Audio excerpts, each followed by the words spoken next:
Pay attention. The Thunder are one win away from another finals trip, and Victor Wembanyama just had his quietest night of the postseason. In this breakdown we unpack how OKC neutralized the 7'4" Phenom in Game 5, why SGA kept trusting his teammates even on an off shooting night, and what San Antonio actually needs from Wemby in a do-or-die Game 6. Fatigue, missed bunnies, a -8+-. Is the bounce back coming, or is the series already cooked?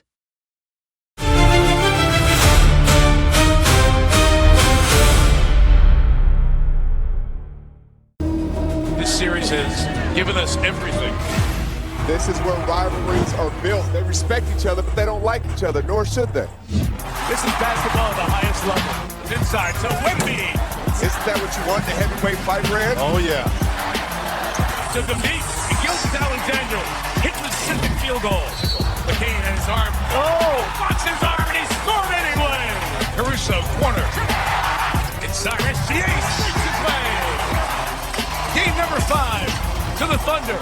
One win from a return to the finals. Mike Tirico said it. The Oklahoma City Thunder, Danny, Shanae, they are one win away from a second consecutive NBA Finals berth, and here is how they got it done here in Game 5. Keldon Johnson, I'm not sure what exactly he was saying to Victor. You're that dude. It didn't. I know it didn't really transfer. Resonate. Just one day. Both stars actually struggled to start this game. Shea, he struggled early, just 1 for 5 in the first quarter, but the difference maker is that everyone else combined for 9 of 15 for OKC here, and then they really limited Victor Wembanyama, Shanae. Yeah, Victor Wembanyama, anytime he's shooting from 3 and missing, you're going to actually breathe a sigh of relief if you're the Oklahoma City Thunder. Look at how well they did. I know it was an off night for him, but it was just tough to see him miss his bunnies. Yeah, and Mark Daigneault, despite many of us, I'll include myself in that us, saying, is this Hartenstein series, stuck with him? And he was impactful. Here, though, Shea drops Victor. Shooter's bounce.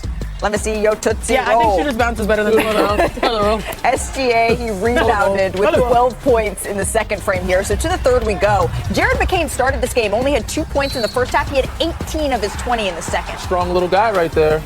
Strong little man. He's not little. He's like 6'5". Yeah, everybody forgets he's 6'5". Hits the step back here. Now, Wemby immediately signaled for everyone to get together and chat. Here's De'Aaron Fox on what Victor said. We don't want our season to end this week, so obviously getting down, you don't want to get down, but when we got down, we have to be willing to fight back because, we could lose today and then, lose in 2 days and your season's over. It ain't done yet, but they did take one step closer to their season ending here. The Spurs defense. Some holes there. Anytime SGA can go north and south with no resistance and finish with a signature layup and one sun, it's not a good sign for the Spurs. So this got a lot of attention in the Ethernet, which appears that Wemby said something to both Mason Plumlee and Bismack Biyombo here, and then a hard foul there on Jared McCain, Danny. Yeah, I don't, people can read deep into everything. I don't think it's that is basketball. True. That is very true. And they call this foul here. This is a block shot. If Danny Green goes on lane and gets his floater smacked to the other side, guess what they're doing? It's a playoff. About in the third person. OKC wins this one 127-114, and now they lead the series 3-2 here. So SGA, he recorded his 24th playoff game with at least 30 points and 5 assists with Oklahoma City. By the way, that does tie Russell Westbrook for the most of those types of games in team history. But Janae, it wasn't really a pretty 30-point night for SGA here. It wasn't. He talked about his teammates' impact and specifically what Chet Holmgren was able to do in this all-important Game 5. I don't ever worry about Chet just because I know how much he loves the game, how much he cares, and how much he works. He'll figure it out no matter what it looks like. He'll get to it, and I bet on Chet 10 times out of 10, and he proved why I would bet on him tonight. I always say we're a team out there. We don't get this far. I don't have this individual success. This team doesn't have this success without all 15 guys in the locker room, and we proved it tonight. If it was full 5 me's out there, we would have been down 20 after the first quarter. But the guys were great to start the game. I probably should never start like that again and give us a better chance to win a ball game, but the guys held it down. I feel you, Shea. I'm a utility player. 5 me's out there. We ain't doing much. I need Shanae. I need Danny. But this was an impressive win for the Thunder. I loved what Brian Windhorst said on our show yesterday, Shanae. He said the Thunder are never desperate. And they fully showed this, Danny, in that last game. They did. And the bigs came to play. Got to give a lot of credit to Chet. We called him out. Everybody's been calling him out throughout the whole week or the last couple of days because he hasn't showed up much. But they rebounded. Isaiah Hartenstein's been rebounded. But Chet, he put himself in position, took advantage of the smalls, got them in. Whenever Wemby went to go help, he was ducking in. Isaiah was ducking in. Went to the offensive glass, was more assertive, more aggressive. You see, these are plays that he normally doesn't have. Like, he's looking for a shot, being aggressive, getting his spots, getting to the glass. So these little things, this activity changes the whole dynamic, changes the whole atmosphere and energy of their group. When he came to bring it, it allowed everybody else to kind of follow suit and make it easier for SGA. I'm sorry, guys. I watched the Michael Jackson movie, and it lives rent-free in my head. And we know Shea Gilgeous-Alexander. He's like, I'm bad. He's a bad man. He truly is bad. He's averaged 30 points per game the last 4 seasons. Even on bad nights, yeah. But even on bad nights. But one thing he's always going to do regardless is still trust his teammates. And this was on full display. Caruso with the screen to get him open. Hartenstein with the screen for him to attack. Here you're going to see he's going to draw 2. This should be a show and go with Victor Wembanyama, but instead Victor stays too late because he's that lethal. On the backside, there's the duck in. There's a mismatch for Isaiah Hartenstein. Keldon Johnson, 6'6". He's a 7-footer. Easy layup. He's still going to trust others even as he's putting in work and getting points. Caruso again with the screen to get him open. Hartenstein with the screen for him to attack. This time he's going to make another read. Most people probably would try to score, but it's Victor. The guy has an infinite wingspan. He sees the corner shooter, which is Alex Caruso, who had 22 on the night and shooting near 60% from 3. Shea always trusts his teammates. That's why this team plays well on both ends of the floor. Yeah, and it was, as you said, Shea, though, he struggled a little bit early, and he trusted his teammates. But how did he get himself going? He's such a smart player. He used getting to the free throw line to kind of find it, Danny. Yes, he did. And that's why he's one of the highest IQ players. That's why he's a 2-time MVP. Not because he's talented. With those things, he is talented. He's crafty. He's athletic. He's deceptive. Nobody knows his speed. But he's smart, and he knows how to draw fouls. Like, he got himself into the game time and time again by putting these guys in position to foul him. And obviously, of course, embellishing a little bit, selling it some. But he knows how to use his body. He knows how to use angles, put them in position, pump fake, get them in the air to where they have to draw fouls. And eventually, you get enough free throws to go down. He shot 17 of them. Right. You're going to find rhythm. After he got those 2, I think it was mid-first or second quarter, got those 2 free throws to drop, next you know, he hits a mid-range. Then you get the shooter's bounce. And now he's in rhythm. So him going to the free throw line was smart, not only for his team, but for himself to get himself going. And Shea also knows how to control his emotions. There was a key moment where this happened in the series where he was cooking, he was going one-on-one. Do you guys remember this? And Jared McCain was calling for the ball. Yes. And he turned, he was like, chill. I don't know if he said chill, he said, calm down. There was some expletives in there as well. There were. But I like this pairing. Jared McCain starting, they're like fire and ice. Shea is cool. He's going to always be consistent. But they needed a little firepower knowing that A.J. Mitchell, J-Dub were out. And so what do they get now? Now they get a guy who comes in, and when he was asked in the post-game conference, they're like, Jared he oozes confidence. And that translates to the play that they need on the floor. Yeah, and you hear Jared McCain say it. He's, I don't know how I got so lucky. I'm having the time of my life. And that certainly translates to the floor. And a lot of this, yes, it's what Oklahoma City did well, particularly after the dud of a game they had in San Antonio in Game 4.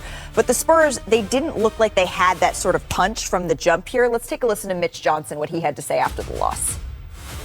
To beat a team of this caliber in their building, what's the stakes will need to be a lot better to give yourself a chance. There's a lot of things all over the place where even when we had advantages and we just didn't make simple plays that take advantage of the opportunity in that possession. And in this type of game, you got to be sure of everything you're doing in a very secure, mature way. I just think with the way they guard, how physical they are, we don't get that same luxury to be able to play as physical on the other end at times. But offensively, I think we do a good job of screening and playing through it. So I think we create a lot of advantages, but I think we just missed a lot of open shots tonight.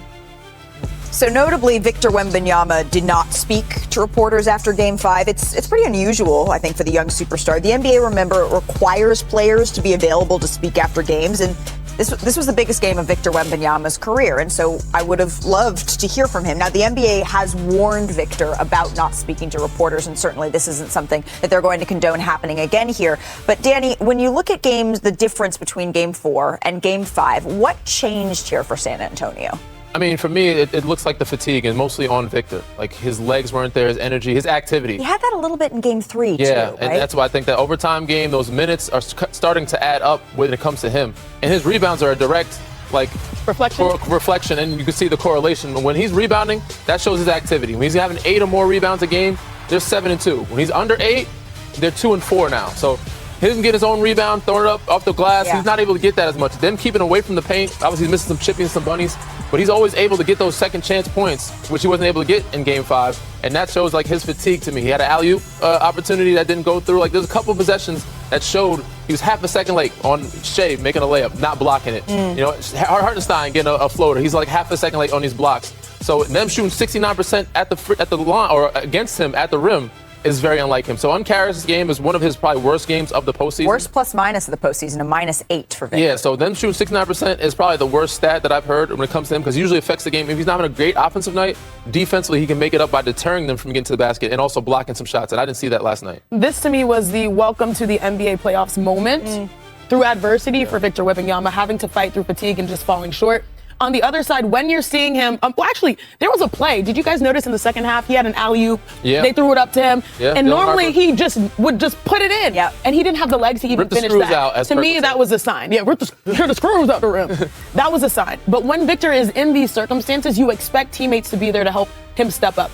Stephon Castle has his hands full. I know the foul trouble at times can hamper him, but he's guarding SGA, and that's difficult, and he's trying to compete. He's their second leading scorer in this series, 19 points per game. He's got his hands full. The Dylan Harpers, the De'Aaron Foxes, who we know are not 100%, that to me is where they need the boost, and it's hard because in the postseason you want to be healthy, but not everyone is healthy at all the right times to help Victor Wembanyama sort of create some energy. Right. When your two stars are shooting 8 for 30, and I'm going to put De'Aaron Fox and Victor Wembanyama as those two stars, the anchors, the elder statesmen in a lot of ways of this team, that's not a recipe for success. However, I do expect this to go 7. This is the kind of setup that Victor Wembanyama has a huge bounce back game. Because after Game 3, I thought the same thing. There's no way that he has more gas in the tank. And then he had this enormous Game 4. And so that's the type of bounce back game we've come to expect from Victor.